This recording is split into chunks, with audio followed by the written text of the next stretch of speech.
So it looks like Nvidia is going to be announcing some more GPUs, but are we going to be able to get them?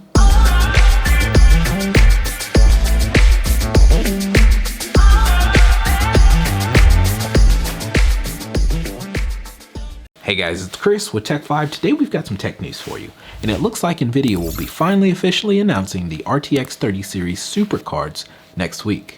We've talked about these cards a couple different times on the channel in a couple different videos, but it looks like Nvidia will be giving the official announcement of them next week at their live event. Now I will be live streaming the event. If you guys would like to come hang out, I'll be doing commentary, the whole works, so just know, I'll set a reminder. Now we're also going to be talking about Intel's new CPU, RocketLake, and it looks like Intel has done it yet again and taken the top spot for single core performance. Now if you're an Intel fanatic, they've not yet beat AMD, so don't get too excited. Now, despite all the good news I do have today, I do have some unfortunate news because it looks like GPU prices might be going up again. Let's get into it. As I mentioned before, Nvidia will be having an event on January 12th, specifically at 9 a.m. PST. And it is during this event that I believe we will see the RTX 30 Supers announced. Now, if we go back a couple of days, this was already something that had been put onto the internet by videocards.com. And this is a leak that came from one of the leakers that we hear from quite frequently, Kopite Kimmy, and we have a few different SKUs that have come up, and though it is not a complete guarantee, it looks like these cards may very well be the 3070 Supers and the 3080 Super. Now, we don't know what the specifications are going to be with the Super Series cards, but I feel like we may actually get a legitimate amount of VRAM with these Super Series cards. And this is what I would deem to be what the 3080 should have originally came with in VRAM the first time around, such as possibly 12 gigabytes. Now, I mentioned that I believe that there will be a couple of cards being mentioned in this event, and I've mentioned before, this is where I believe we will see the 3080 Ti officially announced in this event, as part of the couple of cards that we can expect to see next week. Now, it is rumored that this card won't come out until February sometime after the Chinese New Year, much like we have discussed before. We could also expect to see some Nvidia GPUs for laptops, and this is where we will see the mobile chip versions of the 3080 card. It's rumored currently that this will have about 6,144 CUDA cores with 12 gigabytes of memory. We may also see some other iterations of the RTX 3070 and the 3060 for these mobile chips. But keep in mind that these will be mobile chips, so they will not be as powerful, though they may still give a fair amount of performance. They do have lower CUDA core counts, so there will not be as many shaders, which you can chalk up to it's not going to be as good as a regular desktop card. On the CPU front, it appears that Intel may have done it yet again.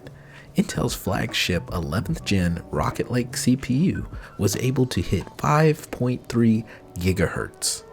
This 11,000 series CPU is Intel's new processor that they're coming out with, known as RocketLake. Now the IPC on this Intel chip appears to be double of what we were seeing prior in single core performance. Now, we do remember that AMD's Zen 3 CPU was able to completely destroy the previous generations of CPUs, both in single core and multi-core performance. One thing to take away from this new RocketLake CPU is that it will not feature 10 cores. This will only be an 8-core chip with 16 threads. This will put us around a 16 megabyte L3 cache. Now, according to videocards.com and a leak from ChipHell, the upcoming RocketLake chip from Intel was able to break the 700 barrier mark on CPU-Z, coming in at 706, which is something that has never been done. Keep in mind, this was on single thread. The multi-thread score came in at 7,198, which is still respectable, but there are better options for multi-thread processes.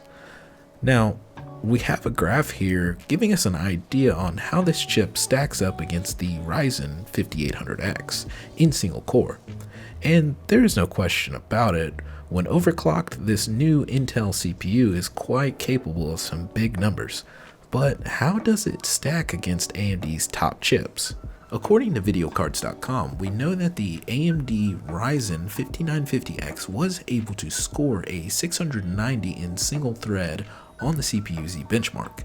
This is the flagship chip for AMD, coming in at 16 cores in 32 threads, with a combined score of 690 on single thread and 13,306 in multi-thread, as well as factoring in that RocketLake is only an 8-core CPU.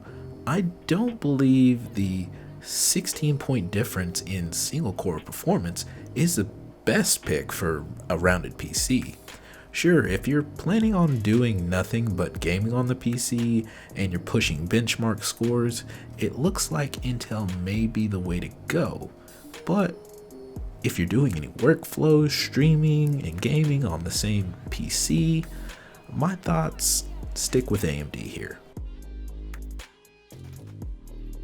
For our last topic today, it really pains me to even say this, but it looks like we will be seeing prices going up again for GPUs and possibly parts in general.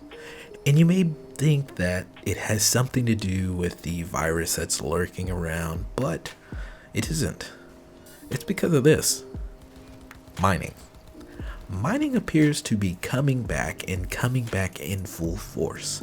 With the recent developments with Bitcoin jumping past the 30K mark per coin, it has prompted a lot of people to fire back up their old mining rigs and even begin to expand and delve into new operations.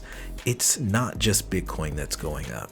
It appears that every coin is experiencing ridiculous growth right now, which seems to be on trend with Bitcoin. According to Tech Power Up, there was a 78 RTX 3080 mining rig spotted. 78! That's like Newegg's entire stock levels for 3080s in 2020. So now we know who's running bots and where the cards are going. With things like this going on, it's very easy to see why it has been so very difficult to get a hold of anything, and why we may be seeing prices begin to increase. Some manufacturers like Asus have already confirmed that they are raising prices, which really makes me mad because I really wanted to get the Asus version of the 3080 Ti. Leave it to the elitist brand to help ruin it for me. I expect many manufacturers to follow suit in this regard, so it's not looking good for PC gaming, and it's not looking good anytime soon. So you may want to consider picking up a PS5 or the new Xbox whenever they come back in stock. Thanks a lot, Bitcoin.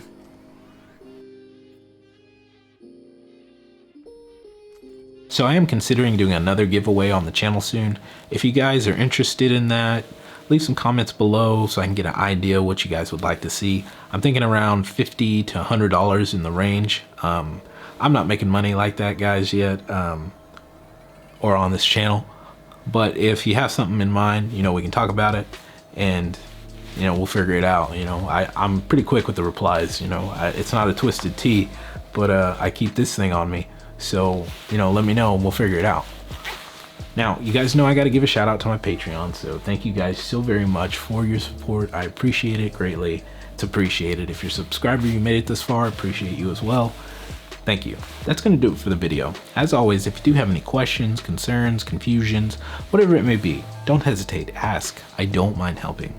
I'm really trying to build something for you guys here. Hope you want to be a part of it. A simple like, share, subscribe, comment, they go so far for the channel. It really helps me continue to make content and grow. Now, if there was something you didn't like, thought I could have done better, whatever it may be, feel free, leave a thumbs down. I just ask you let me know what it was so I can continue to improve and do better. With that said, I hope you can like, I hope you can subscribe. If not, well, I hope to catch you in another one. And remember, it's a vibe, a tech vibe, specifically. We'll see you.